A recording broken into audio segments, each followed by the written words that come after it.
E aí, já parou para pensar como seria se a gente pudesse controlar o que acontece num filme? E se cada escolha nossa mudasse o destino do personagem principal? Bom, hoje a gente vai fundo numa obra que pegou essa ideia e transformou em realidade, quebrando completamente a barreira entre quem assiste e quem participa. Pois é, essa é a pergunta que muda tudo. Pensa só no poder de guiar um personagem, não num videogame, mas num filme mesmo. Que tipo de histórias malucas essa ideia pode destravar? Onde é que a linha entre arte e interatividade começa a desaparecer? Então vamos lá. Em 2018, a Netflix chegou e simplesmente abalou as estruturas com uma parada que virou uma verdadeira febre. Um filme interativo da série Black Mirror, que colocou o controle da história, literalmente, nas nossas mãos, e nos desafiou a jogar. É claro que a gente está falando de Bandersnatch. Mas olha, chamar essa obra só de filme é uma tremenda injustiça. É uma experiência muito mais imersiva, muito mais complexa e, convenhamos, bem mais perturbadora do que isso. No fundo, Bandersnatch é um algoritmo narrativo disfarçado de filme. Pensa nele como um jogo de xadrez, só que cinematográfico. A gente não só assiste a história, a gente joga a história. E o mais fascinante é que o sistema joga de volta, questionando cada movimento nosso. A trama leva a gente lá para 1984. A gente conhece o Stefan, um jovem programador que tem a missão de adaptar um livro de fantasia super denso e sombrio para um videogame. Só que conforme ele vai mergulhando no projeto, a linha entre o que é real e o que é ficção começa a ficar turva. E ele começa a sacar que as escolhas que ele faz talvez não sejam dele de verdade. Mas como é que essa teia de história toda complexa foi construída? Vamos dar uma espiada agora nos bastidores para desvendar essa estrutura que é um verdadeiro labirinto e entender a engenharia por trás dessa mágica toda. Essa citação do filme, nossa, ela resume perfeitamente a profundidade da coisa toda. Será que a gente tem mesmo livre-arbítrio? Ou será que no fundo a gente é só uma marionete num jogo gigante, seguindo um caminho que um algoritmo invisível já decidiu? A obra força a gente a encarar essa pergunta a cada clique. A mecânica por trás disso é simplesmente genial. A Netflix criou uma ferramenta chamada Branch Manager, que é tipo o cérebro de toda a operação.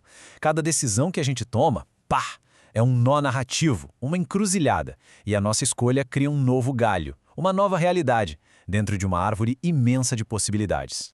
E para a gente ter uma ideia do tamanho da empreitada. Foram 250 segmentos de vídeo diferentes filmados só para dar vida a todos esses caminhos. Uma produção de uma dimensão que na época era coisa de louco e redefiniu o que era possível no streaming. E, no meio desse labirinto todo, estão escondidos 5 finais principais. Cada um deles oferece uma peça diferente do quebra-cabeça, sabe? Uma nova visão sobre o que é controle, o que é sanidade e a própria realidade. E descobrir todos eles faz parte do jogo.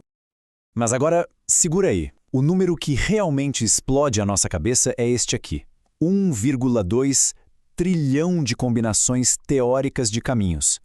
É uma complexidade que dá até tontura e mostra o tamanho do universo de Bandersnatch e por que dá para assistir de novo e de novo, quase infinitamente. Isso tudo mostra que Bandersnatch vai muito além de escolher qual cereal o personagem vai comer de manhã.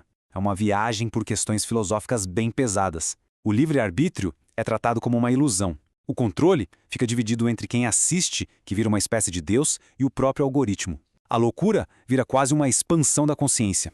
E o tempo? O tempo é totalmente maleável. O passado pode ser reescrito a cada nova escolha. Tá, mas e aí? Tudo isso nos leva a uma pergunta que não quer calar. Bandersnatch foi só um experimento maluco, um ponto fora da curva, ou será que ele foi o pontapé inicial para uma nova era no entretenimento? Vamos ver agora o legado que essa obra deixou e o futuro que ela ajudou a desenhar. Porque a tecnologia que eles criaram para fazer Bandersnatch rodar lisinho, sabe? Aquela coisa de pré-carregar os vídeos das diferentes opções para não travar na hora da escolha, aquilo ali não foi só um truque, não. Foi a base, o alicerce de uma nova arquitetura para o entretenimento. Um verdadeiro modelo para os projetos interativos que viriam depois. E o mais legal é que esse modelo pode ser replicado. Começa, claro, com o roteiro cheio de caminhos de escolhas importantes. Depois, precisa de um programa, um motor, para gerenciar tudo isso. Hoje em dia, a inteligência artificial já entra na jogada para criar coisas dinâmicas. E, por fim, é só entregar a experiência numa plataforma que aguente o tranco da interatividade.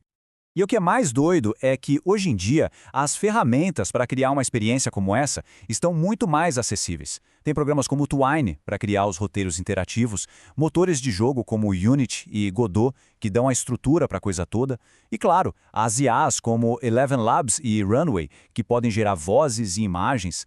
Isso democratiza tudo, né? Abre o jogo para muito mais gente criar.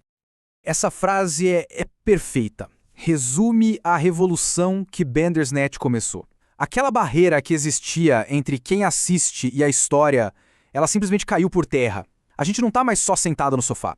A gente virou parte da história, parte do código que faz a coisa toda acontecer.